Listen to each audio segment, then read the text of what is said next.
नमस्कार दोस्तों, आपका इन्वेस्टवाइज में बहुत बहुत स्वागत है।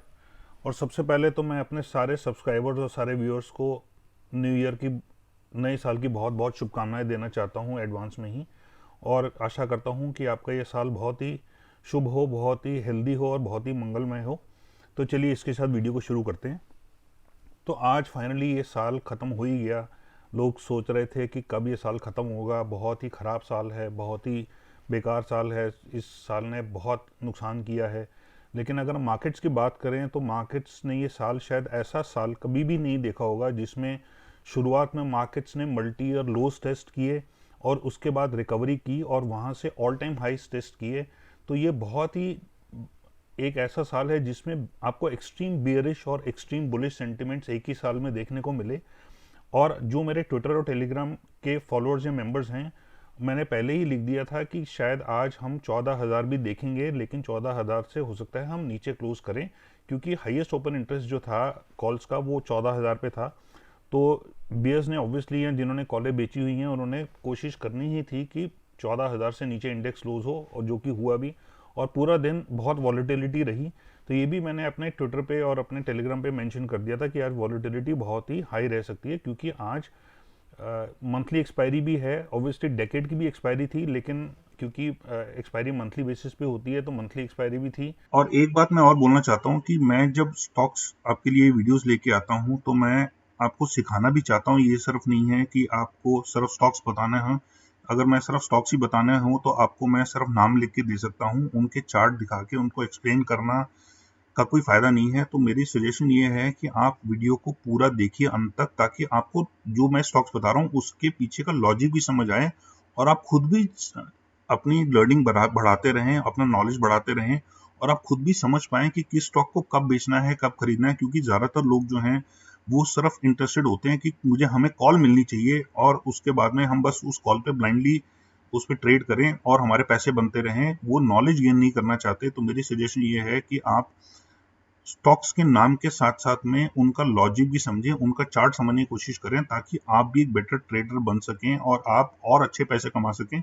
जब तक आपको लॉजिक समझ नहीं आएगा आप नहीं अच्छे से ट्रेड कर पाएंगे। तो इस वीडियो को अंत तक देखिएगा, चार्ट्स को समझिएगा और मैं जो लॉजिक बता रहा हूँ उसको भी समझिएगा। तो चलिए देख लेते हैं स्नैपशॉट आज का। निफ्टी 0.2 पॉइंट्स माइनस में क्लोज हुई। निफ्टी बैंक 39 पॉइंट्स माइनस में क्लोज हुआ। ऑटो इंडेक्स 30 पॉइंट ऊपर, आईटी 80 पॉइंट नीचे, फाइनेंशियल सर्विसेज 45 पॉइंट ऊपर, निफ्टी फार्मा 92 पॉइंट ऊपर, एफएमसीजी 137 पॉइंट ऊपर, मेटल इंडेक्स 24 पॉइंट ऊपर और निफ्टी रियलिटी 4 पॉइंट ऊपर। आज के एफएनओ टॉप गेनर्स थे SAIL, Bharat electronics, Jubilant FoodWorks और नैल्को। और आज के टॉप लूजर्स थे GMR infra, Shri cements, ACC और रैमको सीमेंट्स। निफ्टी की बात करें तो निफ्टी, पहले ये देखिए, बहुत पिछले कुछ दिनों से काफ़ी बार इसने डोजी पैटर्न बनाया, विच बेसिकली इसका मतलब होता है अनडिसाइसिव पैटर्न। हालांकि 200 डे, 50 डे और 20 डे मूविंग एवरेजेस कंटिन्यूसली ऊपर जाती रहीं, लेकिन डोजी पैटर्न बनाने का मतलब ये है कि ऊपर तो जा रहा था लेकिन स्ट्रेंथ जो है वो बिल्कुल नहीं थी। और देखिए लोअर शेडोज काफ़ी स्ट्रांगली नीचे बन रहे हैं। तो यहाँ पे इसने जो एक फॉल दिखाई, उसके बाद स्टेबलाइज किया उसने, अगले दिन दोबारा से नीचे के अपने लोस टेस्ट किए और उसके बाद कंटिन्यूसली ऊपर जाती रही। लेकिन मोस्टली जो इसकी जो गेंस हैं वो अगर आप देखें तो बॉडी कम है लेकिन गैप अप ज़्यादा है। तो ये एक दो दिन अगर हम छोड़ दें तो देखिए यहाँ पे बॉडी बहुत छोटी है, गैप अप काफ़ी ज़्यादा है, और यहाँ पे इसने पॉज किया अपने जो पिछले कई दिन का जो रेजिस्टेंस साबित हो रहा था 13,750, उस पर यहाँ इसने पॉज किया। उसके बाद देखा कि दोबारा सेलिंग नहीं है, तो बुल्स ने कोशिश की कि जो 14,000 का जो उन्होंने कॉलें खरीदी हुई थी उसको कैपिटलाइज करने के लिए उन्होंने और पुश किया, क्योंकि देखिए सेलिंग बिल्कुल मार्केट में है ही नहीं। जो रिटेल इन्वेस्टर है वो सेल कर नहीं रहे, एफआईआईज बाई कर रहे हैं। कुछ सीरियस सेलिंग ना होने की वजह से स्टॉक्स भी ऊपर जा रहे हैं और इंडेक्स तो ऊपर जा ही रहा था। तो यहाँ पे भी देखिए बॉडी बहुत छोटी सी है, लेकिन गैप अप इतना स्ट्रांग खुला कि जो क्लोजिंग हुई वो काफ़ी अच्छी देखने को मिली, क्योंकि क्लोजिंग की जब आप अमाउंट देखते हैं उसमें गैप्स तो ऑब्वियसली आपको दिखते ही नहीं है। लेकिन यहाँ पे देखिए आके फिर से इसने 3 दिन ऑलमोस्ट एक डोजी पैटर्न बनाया है। तो यहाँ थोड़ा सा वीकनेस मुझे लगता है देखने को मिल रही है। और आज भी अगर इसमें स्ट्रेंथ होती तो आज ये कोशिश करता 14,000 से ऊपर क्लोज करने की। और एक सबसे इंपॉर्टेंट बात ये है कि जो जनवरी की सीरीज है उसमें भी फिलहाल अभी तक 14,000 ही हाईएस्ट ओपन इंटरेस्ट है। तो दैट मीन्स जनवरी में आपको सेलिंग शायद देखने को मिल सकती है और यहाँ से हो सकता है इंडेक्स नीचे जाए। तो अगर इंडेक्स नीचे जाती है तो 13,750 का एक सपोर्ट है, जब तक इसको नहीं तोड़ती तब तक स्ट्रेंथ रहेगी।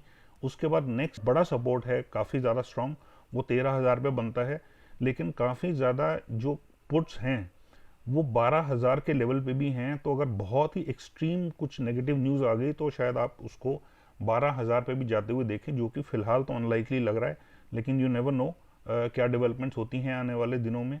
13,750 हमारा अगले दिन में काफ़ी इंपॉर्टेंट एक लेवल रहेगा। अगर उसको नीचे की तरफ ब्रीच नहीं करता है तो थोड़ा सा स्ट्रेंथ हो सकता है, मार्केट और दिखाए, उसको और कॉन्फिडेंस मिलेगा ऊपर जाने का।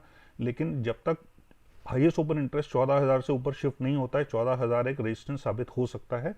बैंक निफ्टी की भी बात करें तो बैंक निफ्टी भी देखिए बहुत टाइम से यहाँ कंसोलिडेट कर रहा है, नीचे आया, फिर इसने स्ट्रेंथ दिखाई कि मैंने अपने वीडियोस में पहले ही बोला था कि उसको 31,000 से ऊपर क्लोज होने की ज़रूरत है और ऊपर जाने के लिए, जो कि ये गया भी और ये नए हाईज टच करने की कोशिश भी कर सकता है, क्योंकि फिलहाल तो ये निफ्टी को अंडर परफॉर्म कर रहा है बैंक निफ्टी काफ़ी ज़्यादा।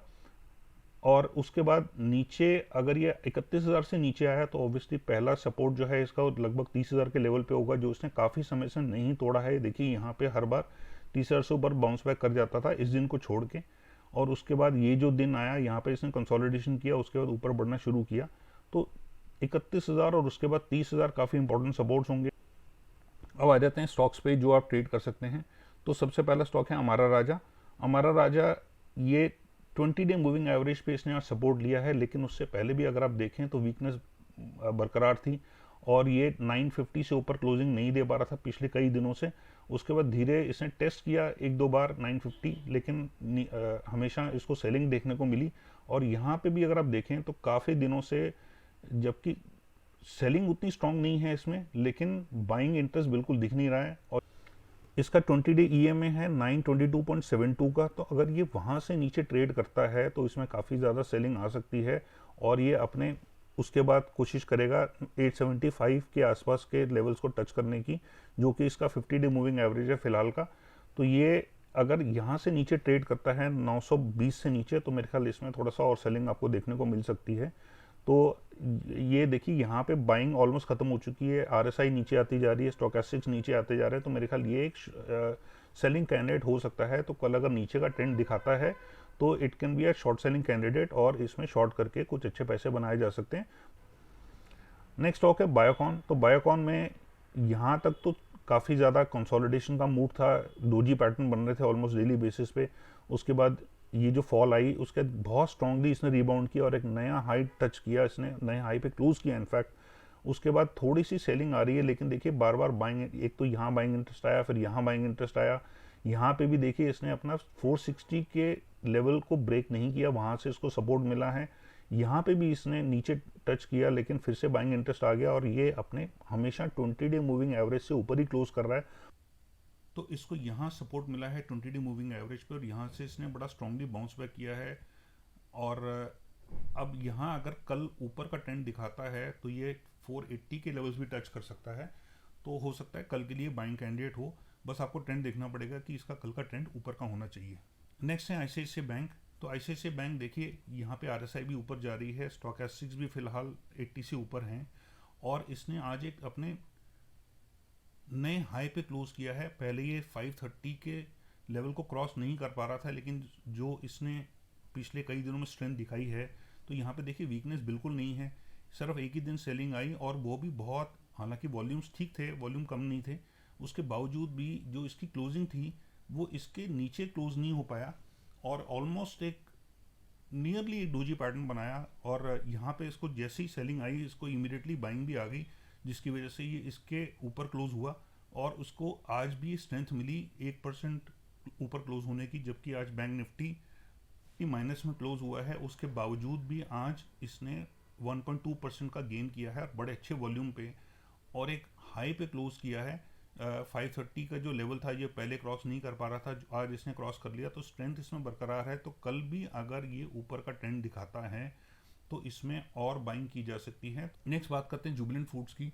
तो जुबिलेंट फूड वर्क्स में कोई सीरियस सेलिंग अभी तक हमें देखने को नहीं मिली है। इसने हमेशा हायर हाइज बनाए हैं और कोई लोअर लो नहीं बनाया। यहाँ पे भी अगर हम बात करें तो ये 2700 से नीचे तो क्लोज कर रहा था, और पिछले इसने कई दिन रेड कैंडल्स भी बनाई, लेकिन देखिए वॉल्यूम्स बिल्कुल थे नहीं, दैट मीन्स सेलिंग प्रेशर बिल्कुल नहीं था, जिसकी वजह से आज उसमें बाइंग इंटरेस्ट आ गया और ये बहुत अच्छा 4% के ऊपर इसने क्लोजिंग दी। और क्योंकि देखिए यहाँ पे अपर शेडोज बन चुके हैं, तो इसका मतलब ये है कि इसमें बाइंग इंटरेस्ट अभी भी है। तो कल भी अगर ये ऊपर का ट्रेंड दिखाता हो, देखिए इसने मारूबोसू कैंडल बनाई है, नीचे बिल्कुल भी इसका शेडो नहीं है। और आज जो हालांकि मार्केट कुछ काफ़ी वॉलेटाइल भी थी, उसके बावजूद भी इसमें टुवर्ड्स द एंड भी इसमें कुछ ज़्यादा खास सेलिंग आई नहीं, और अपने हाइस के बहुत ही करीब क्लोज हुआ है। तो यहाँ पे इसमें इसकी स्ट्रेंथ बरकरार है। तो कल ये अगर 2800 से ऊपर ट्रेड करता है तो शायद इसमें एक लॉन्ग पोजीशन ली जा सकती है। बस 2800 का स्टॉप लॉस रखिएगा। कि नेक्स्ट स्टॉक है मदरसन सुमी। एक दिन जो सेलिंग आई उसमें नीचे गया, लेकिन इसने अपने 145 से नीचे क्लोज नहीं किया, जो कि इसका पिछले कई दिनों का सपोर्ट था। और यहाँ उसने दोबारा से एक लो टेस्ट किया, लेकिन फिर इसने बाउंस बैक करके ग्रीन में क्लोजिंग दी, और उसके बाद से अपने 20 डे जो मूविंग एवरेज है उसके सपोर्ट को ऑनर कर रहा है, और उसके बाद स्ट्रेंथ दिखाता जा रहा है। वीकनेस बिल्कुल है नहीं। यहाँ पे जो वीकनेस आई थी वो एक तो वॉल्यूम्स भी कम थे, दूसरा इसकी जो बॉडी थी वो इससे भी नीचे नहीं क्लोज किया था, और तीसरा इसका जो सपोर्ट लेवल था 155 का, उसको भी इसने ऑनर किया। तो जब तक ये 155 का सपोर्ट ऑनर कर रहा था पिछले कुछ दिनों से, इसमें स्ट्रेंथ थी। और सडनली जब बायर्स ने देखा कि यहाँ पे इसको कोई वीकनेस है नहीं, यहाँ पे भी इसने फिर से दोबारा एक नीचे कोशिश की, लेकिन फिर बायर्स ऊपर खींच के ले गए। तो आज का ये वैसे ही इंडिकेशन था कि आज ये ऊपर जाना चाहिए, और ये ऊपर गया भी, और अपने इसने पिछले जो हाइज हैं उनसे ऊपर क्लोजिंग दी है, which is a very strong sign. और सारे इंडिकेटर्स इसके पॉजिटिव हैं, चाहे वो मूविंग एवरेजेस हों, चाहे इसका क्लोजिंग हो। तो ये 170 के करीब भी जा सकता है, क्योंकि RSI भी स्ट्रॉन्ग है, स्टॉकेस्टिक्स भी स्ट्रॉन्ग है, वॉल्यूम्स भी बहुत अच्छे थे, और इसने अपने आज के जो हाइज हैं उसके काफ़ी ज़्यादा पास में क्लोज दिया है, ज़्यादा गेंस गिव अप नहीं किए वॉलेटिलिटी होने के बावजूद, और लोअर शेडो भी ज़्यादा नहीं था। इसका मतलब इस पर सेलिंग प्रेशर बिल्कुल है नहीं। तो ये कल और अच्छे हाइज बना के और अच्छे रिटर्न्स दे सकता है। तो ये भी शायद कल एक लॉन्ग अपॉर्चुनिटी दे आपको। तो thank you so much for watching this video. और अगर आप अपने ब्रोकर के साथ में उसकी सर्विसेज से खुश नहीं हैं, या बहुत हाई ब्रोकरेज रेट्स पे कर रहे हैं, तो आप मेरी ईमेल एड्रेस पे लिख सकते हैं, और मैं आपका एक बहुत ही रिप्यूटेड ब्रोकिंग हाउस के साथ में अकाउंट खुलवाऊंगा, जिसकी सर्विसेज मैं खुद आपको दूंगा, जो कि मैं एश्योर करता हूँ आपको कि काफ़ी अच्छी होंगी आपके पुराने एक्सपीरियंस से, और आपके ब्रोकरेज रेट्स भी कम होंगे। तो आप मुझे मेरे ईमेल पे लिख सकते हैं। अगर आप मेरे सब्सक्राइबर नहीं हैं तो आप चैनल को सब्सक्राइब करिए, और अगर आपको वीडियो इन्फॉर्मेटिव और अच्छी लगी हो तो उसको लाइक और शेयर कीजिएगा। और अगर आप मेरे टेलीग्राम और ट्विटर के मेंबर या फॉलोअर नहीं हैं तो आप मुझे उसमें भी फॉलो कर सकते हैं, उसका लिंक डिस्क्रिप्शन में दिया हुआ है। Thank you so much, and once again wish you a very very happy new year. Take care and God bless.